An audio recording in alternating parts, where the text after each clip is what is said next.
आज पूरा देश गमगीन है, याद कर रहा है धर्मेंद्र जी को। धर्मेंद्र जी सिर्फ एक नाम नहीं, एक युग है। आज ये युग बीत गया। हिंदी फिल्मों के गरम धर्म धर्मपाजी, कोई ही मैन कहता, आज नहीं रहे वो। लेकिन 89 साल की उम्र में धर्मेंद्र के निधन के बाद आज मुंबई में जब उनका अंतिम संस्कार हुआ और तमाम उनके साथी सहयोगी बॉलीवुड के दिग्गज पहुंचे, तो इस बात का एहसास पूरे देश को हो रहा था कि हमने क्या खोया है। धर्मेंद्र जी कुछ समय से बीमार थे। आज वो मनहूस घड़ी आई जिसके डर से उनके प्रशंसक इतने दिनों से इंतजार कर रहे थे। कोई सुनना नहीं चाहता था इस खबर को, लेकिन धर्मेंद्र जी की आज वो नहीं रहे। उनकी एक चर्चित फिल्म है जीवन मृत्यु। आज यही जीवन चक्र पूरा हुआ। धर्मेंद्र जी की देह पार्थिव हुई, लेकिन उनका व्यक्तित्व आज भी उनकी फिल्मों के किरदारों में लोगों के बीच पूरी शिद्दत के साथ मौजूद रहेगा। जिंदा रहेंगे धर्मेंद्र जी हमारी धड़कनों में। 1935 में जन्मे धर्मेंद्र जी के लिए निधन पर आज शोक संदेश थम नहीं रहे हैं। राष्ट्रपति द्रौपदी मुर्मू से लेकर प्रधानमंत्री नरेंद्र मोदी, बॉलीवुड, राजनीति, अन्य क्षेत्रों के तमाम लोग आज अपनी श्रद्धांजलि दे रहे हैं। आज तक उन्हें नमन करता है। धर्मेंद्र जी कैसे थे? धर्मेंद्र जी ने 6 दशक में अपने फिल्मी करियर को इस खूबसूरती के साथ कैसे जिया, आज मैं इसी पर बात करने वाली हूं। लेकिन ये चर्चा शुरू करें उससे पहले धर्मेंद्र जी के निधन पर यह रिपोर्ट। जिस अभिनय में जिंदा दिली थी, जो सिने पर्दे से उतरकर दिलों को छूती थी, जिसने दशकों तक एक ऐसा सिनेमाई जादू बिखेरा हो कि यकीन न हो सके कि कोई अपनी कला में इतना मजा हुआ भी हो सकता है, उस शख्सियत का नाम धर्मेंद्र था।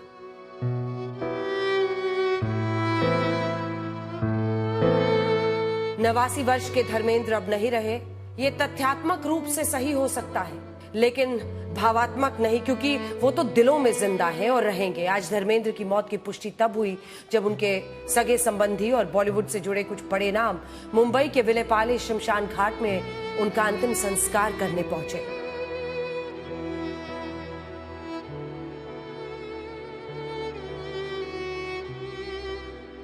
बहुत देर से मुलाकात नहीं हुई, क्योंकि मगर मैं टेलीफोन पे खबर करती थी। हॉस्पिटल से जब घर आए, वेंटिलेटर थे, सब कुछ। मैं सुना कि क्रिटिकल है, मगर मुझे उम्मीद कर रही थी that he will live till his birthday, 8 दिसंबर तक रहेंगे, मगर उससे पहले ही चले गए। मैं ये कह सकता हूँ कि बॉलीवुड में किसी ने भी मुझे पुत्र बोला तो वो आपके श्रीमुख से निकला था। और आप हमारे भारतीय सिनेमा के वो हीरे हैं, जब तक ये भारतीय सिनेमा है, धर्म जी हमेशा गरम रहेंगे और अमर रहेंगे। एक बहुत नेक इंसान इस दुनिया से चला गया। बहुत दुख हो रहा है। इतनी सारी पिक्चरों में काम किया, लेकिन बहुत दिल से काम करते थे। उनको बहुत जो शौक था, एक जज्बा था उनका कि मैं काम करूं। धर्मेंद्र जी किसी एक पीढ़ी के हीरो नहीं रहे, बल्कि पीढ़ियां धर्मेंद्र के अनुभव से, उनके अभिनय से रोमांचित होकर खुद को जवां महसूस करती रहीं। अपने फिल्मी करियर की शुरुआत से अंत तक ना उनका क्रेज कभी घटा, ना ही उनकी अहमियत। और इसीलिए जब इतने बड़े कद का कलाकार इस नश्वर संसार को छोड़कर गया, तो आम इंसान क्या खास इंसान, पूरा देश गमगीन है। राष्ट्रपति से लेकर प्रधानमंत्री और लोकसभा के नेता, प्रतिपक्ष से लेकर मुख्यमंत्री जैसे बड़े बड़े पदों पर बैठे लोगों ने अपनी श्रद्धांजलि दी। प्रधानमंत्री मोदी ने अपने शोक संदेश में लिखा कि धर्मेंद्र जी का निधन भारतीय सिनेमा के एक युग का अंत है। वो एक आइकॉनिक फिल्म पर्सनैलिटी थे, एक करिश्माई अभिनेता जिसने अपनी हर भूमिका में आकर्षण और गहराई भर दी। धर्मेंद्र का जनमानस पर गहरा असर था। 2004 से 2009 तक बीकानेर से वो बीजेपी के टिकट पर सांसद रहे। धर्मेंद्र जी 2012 में पद्म भूषण से सम्मानित हुए। वो केवल अच्छे अभिनेता नहीं थे, अच्छे इंसान भी थे। बहुत सीधे और भोला उनका स्वभाव था।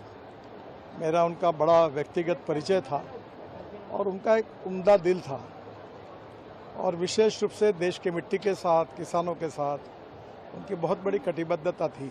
मुझे बचपन से उनकी पिक्चरों का याद है, चाहे शोले हो, बर्निंग ट्रेन हो, शालीमार हो, किन किन पिक्चरों का हम नाम लें जिनमें धर्मेंद्र जी छाए हुए थे।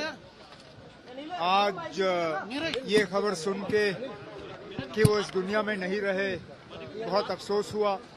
कई फिल्मों में अद्भुत अक्खड़पन, भोलापन, नटखटपन और शोले जैसी ऐसी कई सारी पिक्चर में उनके अभिनय को जीवन भर कोई भूल नहीं सकेगा। उनका जाना हम सबके लिए कष्टकारी है। मैंने उनको आदरांजलि अर्पित की है और एक बहुत बड़ा कलाकार था और उनको मैं आदरांजलि अर्पित करता हूँ। उनकी निजी जिंदगी भी कमाल की रही।